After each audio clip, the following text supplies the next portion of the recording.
जय श्री राम। आवाज भारत की इस खास पेशकश जनमानस के राम में आपका स्वागत है। श्री राम जन्मभूमि पर प्राण प्रतिष्ठा के इस मौके पर राम से जुड़ी, राम जन्मभूमि से जुड़ी बहुत सी भाव विभोर करने वाली कहानियां सुनने को आ रही है। इन्हीं में से एक बहुत ही प्रचलित कहानी है, एक घटना है। जब आज़ादी के बाद 22-23 दिसंबर 1949 को एकाएक बाबरी ढांचा, जिसे हम ढांचा कहेंगे, मस्जिद नहीं, बाबरी ढांचे में एक तेज प्रकाश उत्पन्न हुआ और रामलला की मूर्ति का जो प्रकटीकरण हुआ, जो मूर्ति प्रकट हुई, उस मूर्ति के बारे में कहते हैं 22-23 दिसंबर 1949 को एक तेज प्रकाश पुंज के बाद रामलला की मूर्ति वहां से प्रकट हुई। वो प्रकट होने वाली जो मूर्ति थी, उसे वहीं विधि विधान से पूजा होने लगी, सरकारी दिशा निर्देशों में, सरकारी देखरेख में। और जो दूसरी कार सेवा के रूप में जाना जाता है, कहते हैं पहली कार सेवा के रूप में 1990 में, जब मुलायम सिंह यादव की सरकार के टाइम एक बड़ा नरसंहार, जिसमें कार सेवकों की बहुत सी कुर्बानियां दी उन्होंने, गोलियां भी चलाई गई।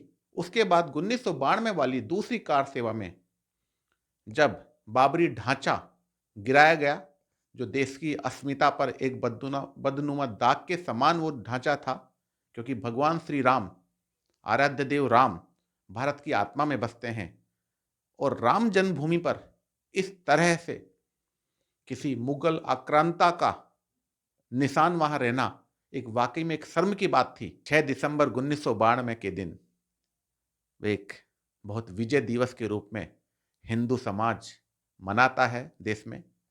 उस दिन एक बड़ी घटना हुई।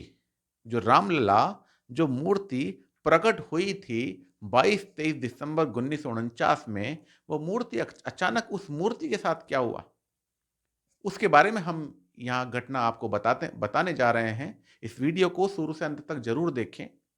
आपके देखे गए, आप जब देखते हैं तो उससे उससे हमें बल मिलता है, और हम आगे इस तरह की घटनाओं को आपके सामने लाने का हमारी इच्छा शक्ति और तीव्र होती है।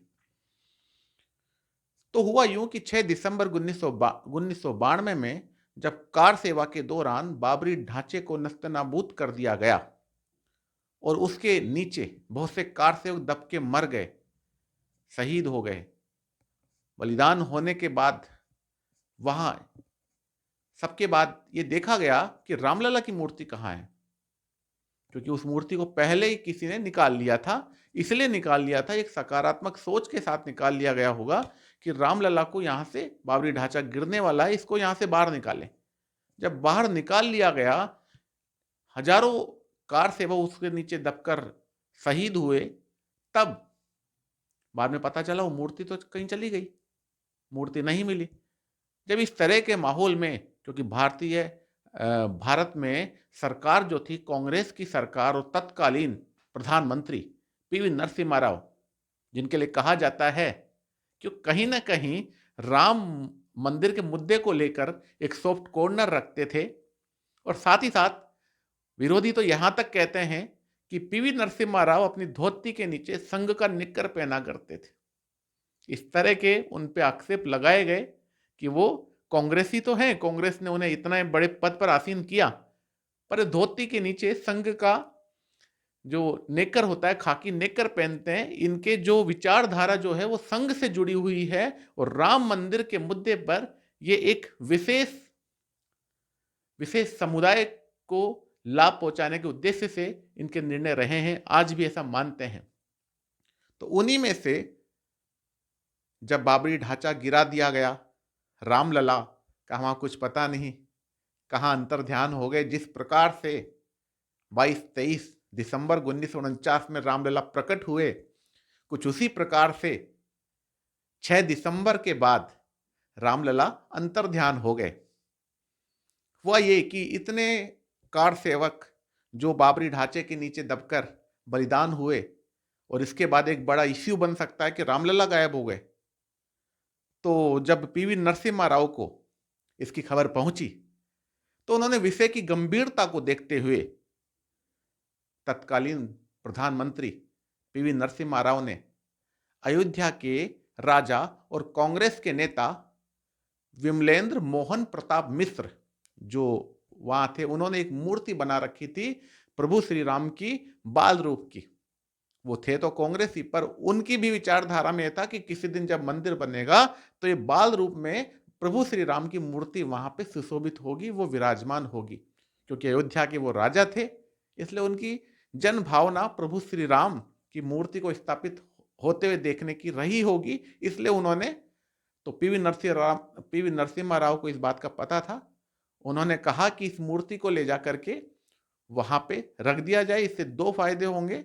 एक तो कि किसी तरह का, जैसे मलबे में दब के जब बहुत से स्वयं सेवक या बहुत से कार सेवक जब शहीद हो गए, तत्कालीन प्रधानमंत्री पीवी नरसिम्हा राव ने अयोध्या के राजा और कांग्रेसी नेता विमलेंद्र मोहन प्रताप मिश्र, जिनके पास एक बाल रूप श्री राम की मूर्ति थी, जिसे उन्होंने इस हेतु रख रखा था कि अयोध्या में जब राम मंदिर बनेगा, फिर से बनेगा, तो ये मूर्ति वहां पे सुशोभित होगी। तो पीवी नरसिम्हा राव के कहने पर उन्होंने, जब मूर्ति गायब हो गई तो उन्होंने वो मूर्ति वहां पे रख दी, और आज तक वही मूर्ति रामलला के रूप में वहां पूजी जाती है। इस हेतु भी वहां पे ये रखी गई कि कई कार सेवक बलिदान हो चुके हैं और एक माहौल खराब हो सकता है कि रामलला कहाँ गए। तो इस माहौल की गंभीरता को देखते हुए इस तरह का फैसला पीवी नरसिम्हा राव के कार्य में लिया गया। और जो रामलला 1949 में प्रकट हुए थे, जिसे कहते हैं प्रकट हुए, उसकी भी एक कहानी अगले एपिसोड में हम लेकर के आएंगे। आप इसे सब्सक्राइब करें, बहुत ही दिलचस्प कहानी वो रहने वाली है। तो नए रामलला का अयोध्या में इस प्रकार से पदार्पण हुआ, और उसके बाद वह मूर्ति टेंट में रख दी गई, क्योंकि बाबरी ढांचा, बाबरी गुंबद था, वो तो बिल्कुल मिट्टी में मिला दिया गया था कार सेवकों के द्वारा, राम भक्तों के द्वारा। उसके बाद रामलला 1992 से लेकर के जब तक राम जन्मभूमि के पक्ष में उच्च से उच्चतम न्यायालय तक का जो फैसला आया पक्ष में, उसके बाद तक रामलला उसी टेंट में विराजमान है। और 9 नवंबर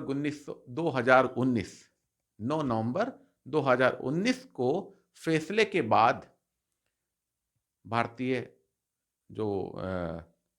भारत के यशस्वी प्रधानमंत्री नरेंद्र मोदी जी ने यह फैसला किया कि तीनों भाइयों के साथ रामलला फिर से विराजमान होंगे, बाल रूप में यह मूर्ति बनेगी। और वही मूर्ति अब 22 जनवरी को उसी की प्राण प्रतिष्ठा होनी है, जिसका आकार 51 इंच का है। देखिए, जनमानस के राम, जय श्री राम। प्रभु श्री राम फिर से आने वाले हैं अयोध्या में, अपनी राम जन्मभूमि में एक भव्य मंदिर में विराजमान होंगे। देश में खुशहाली होगी, राम राज्य स्थापित होगा। इसी जन भावना के साथ जय श्री राम, जनमानस के राम, आवाज भारत।